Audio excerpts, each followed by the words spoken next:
গতকাল আহমেদাবাদে যে Boeing Dreamliner বিমানটি 242 জন যাত্রীকে নিয়ে ভেঙে পড়েছিল, সেই বোয়িং কোম্পানির বিরুদ্ধে আওয়াজ তোলা দুজন মানুষই গত বছর অদ্ভুতভাবে মারা গেছিলেন। এটা কি জানতেন? মৃত দুই ব্যক্তির নাম জন বার্নেট এবং জোশুয়া ডিন।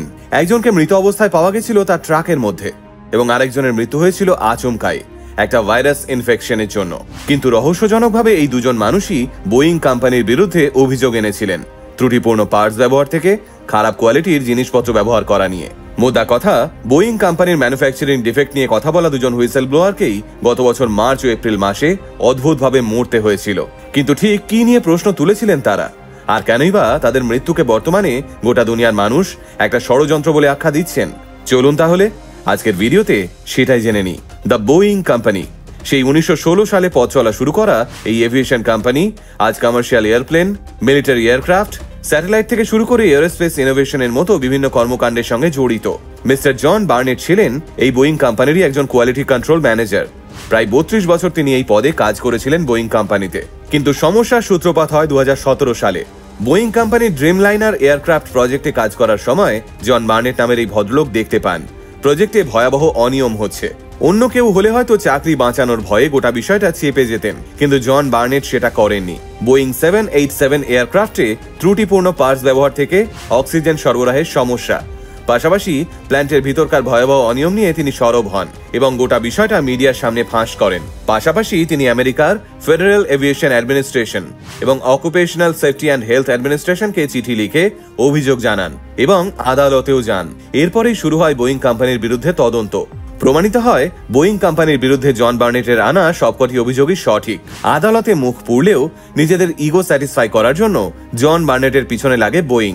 জনের চাকরি যায়, কিন্তু তা সত্ত্বেও তিনি লড়াই চালিয়ে যান। জোশুয়া ডিনের গল্পটাও জন বার্নেটের মতোই। জোশুয়া একজন কোয়ালিটি অডিটর। তিনি সরাসরি বোয়িং কোম্পানিতে চাকরি করতেন না। তার কোম্পানির নাম ছিল স্পিরিট এয়ারো সিস্টেমস, আর এই স্পিরিট হচ্ছে বোয়িং কোম্পানির অন্যতম প্রধান সাপ্লায়ার। জোশুয়া অভিযোগ আনেন বোয়িং কোম্পানির 737 ম্যাক্স এয়ারক্রাফটের ম্যানুফ্যাকচারিং ডিফেক্ট নিয়ে। হুইসেল ব্লোয়ার হওয়ার অপরাধে 2023 সালে জোশুয়ার চাকরিও চলে যায়। কিন্তু আশ্চর্যজনক ঘটনা ঘটে গত বছর, অর্থাৎ 2024 সালে মার্চ মাসের দ্বিতীয় সপ্তাহে বোয়িং কোম্পানির বিরুদ্ধে আদালতে মামলা সাক্ষ্য প্রমাণ জমা দিতে সাউথ ক্যারোলিনার চার্লসটনে হাজির হন জন বার্নেট। কিন্তু মার্চ মাসের 9 তারিখ হোটেলের পার্কিং লটে নিজের ট্রাকের ভিতরেই গুলিবিদ্ধ অবস্থায় পাওয়া যায় জন বার্নেটকে। তবে তারপর অবশ্য পুলিশ বলে জন নাকি নিজেই নিজেকে শেষ করে দিয়েছে। একটা মানুষ আদালতে সাক্ষী দিতে গিয়ে আচমকা কেন এই সিদ্ধান্ত নিলেন? না, এর উত্তর কেউ দেয়নি। এরপর আসি জোশুয়া ডিনের মৃত্যুর খবরে। জন মারা যাওয়ার 1 মাস কাটতে না কাটতেই আচমকা একটা ব্যাকটেরিয়াল ইনফেকশনে আক্রান্ত হন জোশুয়া। চিকিৎসকেরা একটানা 2 সপ্তাহ ধরে চেষ্টা করেন জোশুয়াকে বাঁচানোর, কিন্তু সেই ব্যাকটেরিয়াটি এতটাই মারণভাবে জোশুয়ার শরীরে ছড়িয়ে পড়েছিল যে কোনোভাবেই তার থাবা থেকে জোশুয়াকে বাঁচাতে পারা যায়নি। সুস্থ সবল একটা মানুষ আচমকায় ব্যাকটেরিয়াল ইনফেকশনের কারণে 2024 সালের 30 এপ্রিল মৃত্যুর মুখে ঢলে পড়ে। এবার একটা চমকে দেওয়ার মতো তথ্য দিই। আপনারা হয়তো ভাবতে পারেন জন বার্নেট এবং জোশুয়া ডিন সম্পূর্ণ আলাদা আলাদা দুটো প্রান্তের মানুষ, তাই তাদের অস্বাভাবিক মৃত্যুকে একই সুতোয় গেঁথে আমরা হয়তো কোনো কনস্পিরেসি থিওরির জন্ম দিচ্ছি। কিন্তু না, জন ও জোশুয়ার মধ্যে একটা আশ্চর্য যোগসূত্র ছিল, আর সেটা হলো সাউথ ক্যারোলিনার যে ল ফার্ম জন বার্নেটের হয়ে বোয়িং কোম্পানির বিরুদ্ধে লড়াই করছিল, সেই একই ল ফার্ম জোশুয়ার হয়েও আদালতে লড়াই চালাচ্ছিল। অর্থাৎ একই ল ফার্মের দুজন ক্লায়েন্ট যারা সম্মিলিতভাবে একটা বড় সংস্থার বিরুদ্ধে লড়ছিল, তাদের দুজনকেই 1.5 মাসের ব্যবধানে অদ্ভুতভাবে পৃথিবী থেকে বিদায় নিতে হলো। বিষয়টা একটু হলেও কি সন্দেহজনক নয়?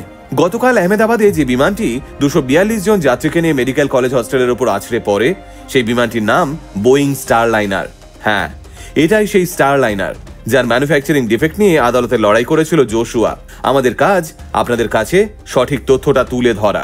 আমরা সেটুকুই করলাম, বাকিটা আপনারা যথেষ্ট বুদ্ধিমান।